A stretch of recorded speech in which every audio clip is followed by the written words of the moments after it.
Hello friends, this is Hasiba. Welcome to today's session on fifth module, which is input and interaction. In our last session, we have discussed about what do we mean by interaction and what are the different types of input devices. The input devices were classified into physical input devices and logical input devices. So under physical input devices, we saw different categories like keyboard, mouse, data tablet, etc. And under logical input devices, we studied about around 6 classes of logical input devices like the built-in functions which are printf, scanf, right? So which we will be using in our C programming. Then we saw functions like locator, like stroke, like pick, right? So all those were examples for logical input devices. Then we saw about the different modes. So under the modes, we saw about what do we mean by input mode, what is register mode, right? So what do you mean by sample mode, and what do you mean by event modes. So in today's session, we'll be discussing about client and server. So everybody know, as you all know, right? So any internet work, right? So it works on the client server model. So the computer graphics architecture also is based on the client server model.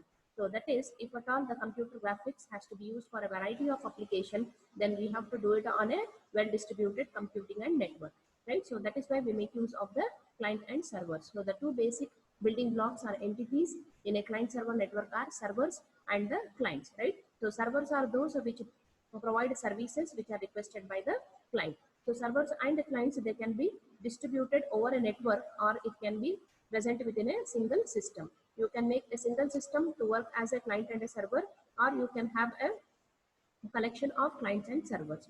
So today, most of the computing is done in the form of a distributed based network, right? So as you can see here in this diagram, so we have different types of servers, right? So like server for printer server. For graphic applications, we have a separate server which is called as a graphic server, right? So workstations are nothing but your computers. We have file servers, we have computer servers.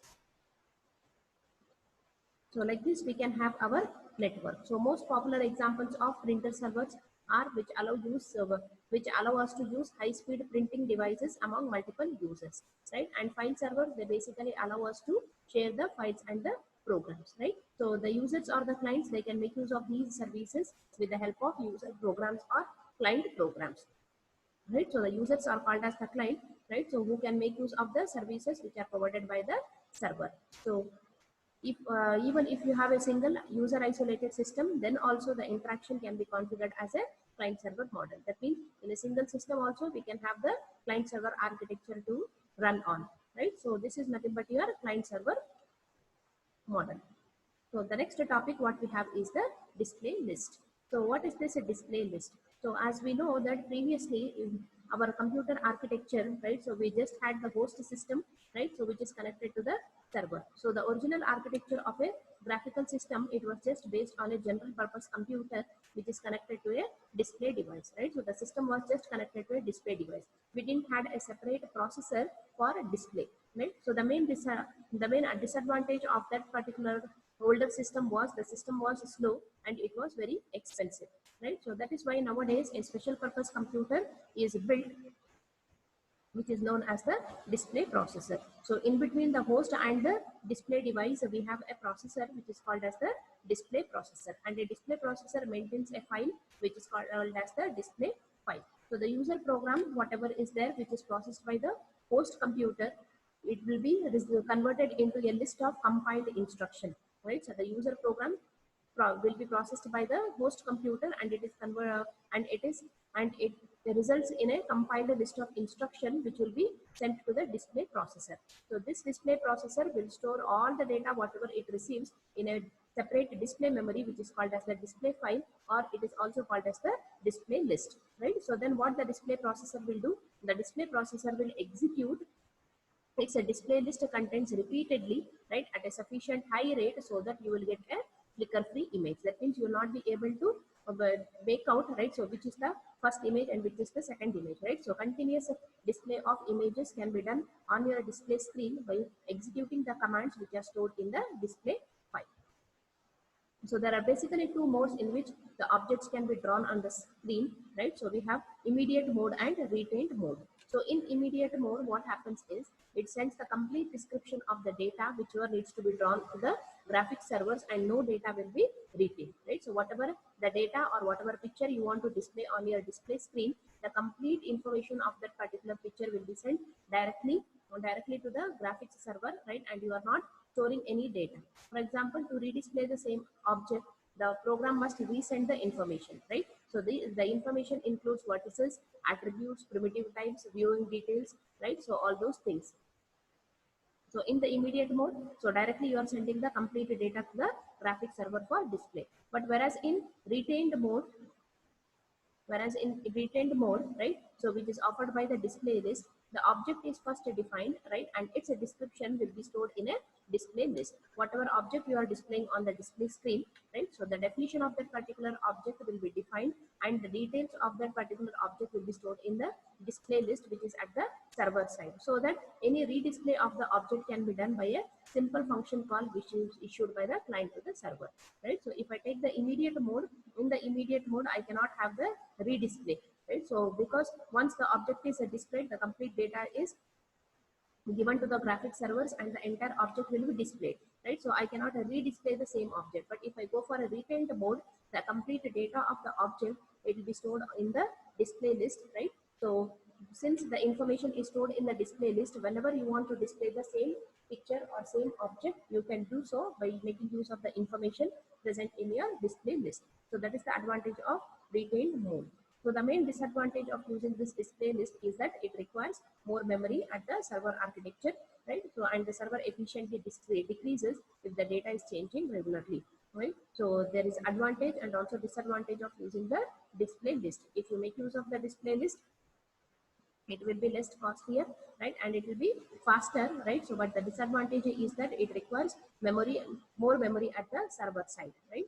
So and the server efficiency also decreases, because if you keep on changing your data continuously, right, then the efficiency will be decreasing. So that is the disadvantage of using the display list.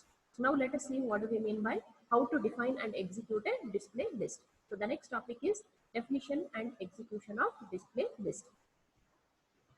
Display lists are basically defined by making use of the same geometric primitives, like how we used to make use of GL begin and GL end. The same way here for display list, we have two functions, two OpenGL functions, which are GL new list and GL end list.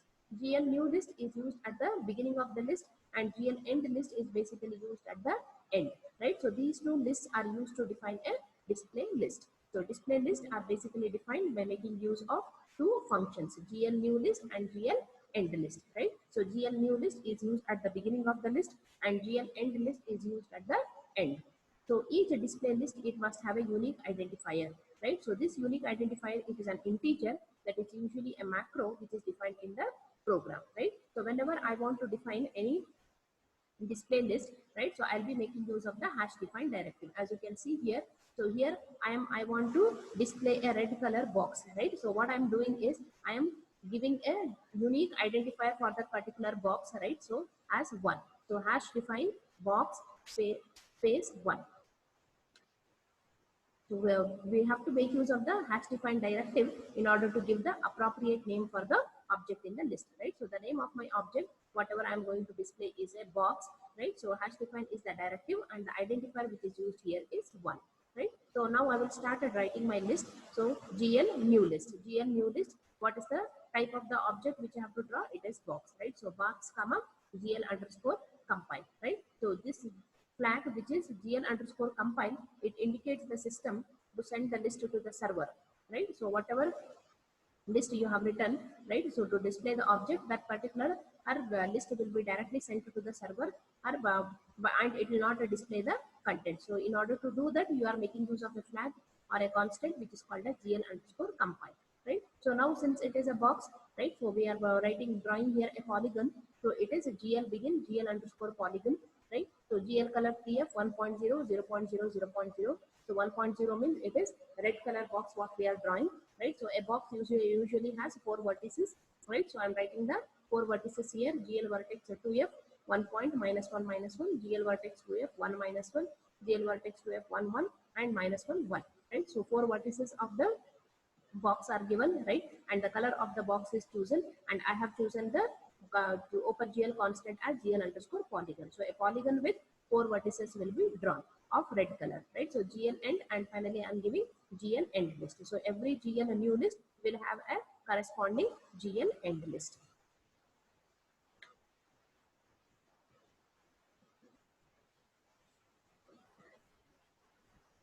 So the flag, it indicates the system to send the list to the server, but not to display the contents, right? So if at all I want an immediate display of the contents while the list is being constructed, right? So that means I want one instruction is coming to my display list, right? So immediately it is executed and I can see the output on my display device. So if at all I want that to happen, right? So then I have to make use of one more constant which is called as GL underscore compile and execute flag, right? So GL underscore compile underscore and underscore execute, right? So if I make use of this, then I can have an immediate display of the contents while the list is still being constructed.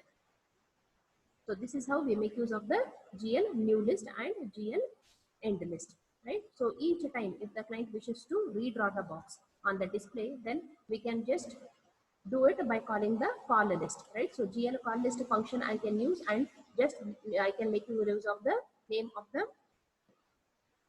of the object, right? So the object identifier, we had given it as the box is the name of my object, right? So whenever I want to redraw the box, then directly I can make use of the OpenGL function, which is GL call list of box, right? So this particular box, it can be made to appear at different places on the monitor screen by making use of the projection matrix, right? So I can make use of my orthogonal projection, and wherever I want, I can set my left, right, top, bottom values, right? And on the display screen, whichever place I want. Say for example, I want the top right corner, right, or I want the top left corner, right? So bottom left corner or top left corner, right? So wherever you want, right? So you can just display the box by making use of the projection function, right? So like how they have used here, GL matrix mode, GL underscore projection, right? So we can load the identity matrix. So I can make use of the GLU or 2D function in order to display the box at a different position.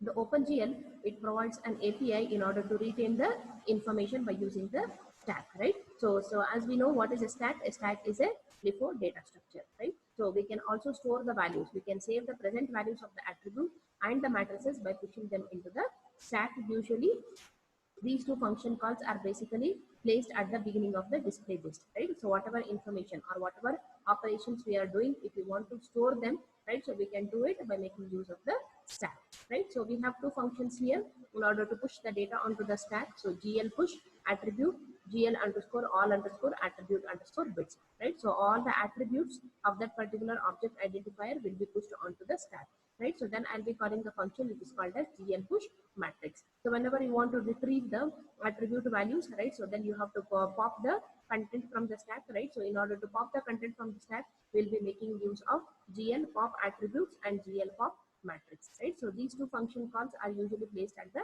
end of the display list. At the beginning of the display list, we will be placing the push will be placing the functions push attribute and push matrix, and at the end of the display list we'll be placing the pop attributes and pop matrix, right? So we can also create multiple lists with consecutive identifiers by making use of the function GL gen lists of number, right? And whenever you want to display multiple display lists, we can use by using a single function call. So you can make use of the function which is called as GL call list, right? So like this, you can create a different type of list, you can create multiple lists, you can call the list, right? So all the things you can do by making use of the OpenGL functions. So next, moving on to the next topic, which is text and display list, right? So as we know, there are two types of text, which is raster text and stroke text, which can be generated, right? So stroke text is nothing but raster scan system, right? And stroke is your vertical scan system. Raster scan system is nothing but your random scan display, where we will be displaying the contents line by line, right? So pixel by pixel, everything will be displayed, and then you will move to the next line, then you will move to the next line. Whereas a stroke test is nothing but one stroke, right? So just like your vector scan display, how you will display with one stroke, you will draw the object, right? So then you will come down to the next stroke, right? So like this, we can have two types of text, which is raster text and stroke text, right? So let us consider a raster text which has to be drawn of size, say for example 8 cross 13 patterns of bits. So it takes around 13 bytes to store each character, right? So if we define a stroke font using only 9 segments, then each requires a different number of lines, right? So in vector scan display, what we do, we make use of the strokes, right? So directly we'll be using the lines, right? So from the above figure we can draw I, very simple, right? So whereas drawing O, it will require many line segments because we have to get a smooth finish, right? So on an average we need more than 13 bytes per character to represent the stroke font. So the performance of the graphic system will be degraded for applications that require large quantity of text. So a more efficient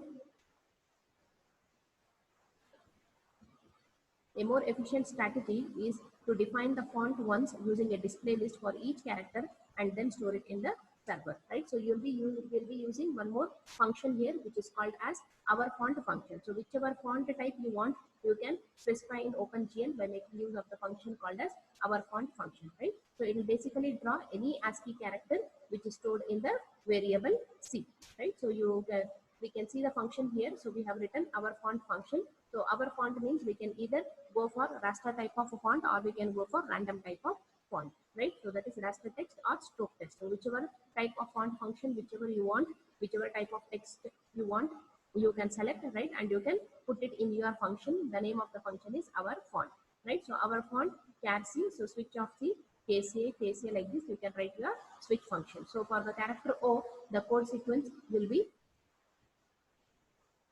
right? So like this, right? So because we have to display the character O, right? So whenever I wanted to display the character O, right? So I have to make use of the translate function, right? So that it will be moved to the center. I have to come to the center, then I have to draw a quadrilateral here, right? So GL begin, GL underscore quad underscore strip, right? So my quadrilateral is divided into 12 parts, right? So 0 to 12, I'm making use of my loop, and then finally I will be able to draw the O, right? So this above code, it approximates a circle because drawing the letter O is as good as drawing a circle with 12 quadrilaterals, right? So when we have to generate a 256 character set, then our font function, we have to write like this: base is equal to GL gen lists, right? So we have seen that gen list will be used whenever I want to create multiple lists, right? So whenever you want to generate multiple lists, we'll be using the GL gen list, right? So 256 is the character set, right? So I'm generating all the lists. So for I equal to 0, I less than 256, I plus plus. So GL new list will be equal to base plus I. So current plus current, for the current list, you are adding the next list, right? So GL underscore compile. We have seen that whenever I want to compile first, right, then I want to display, then I'll be using the compile function, right? So but if you want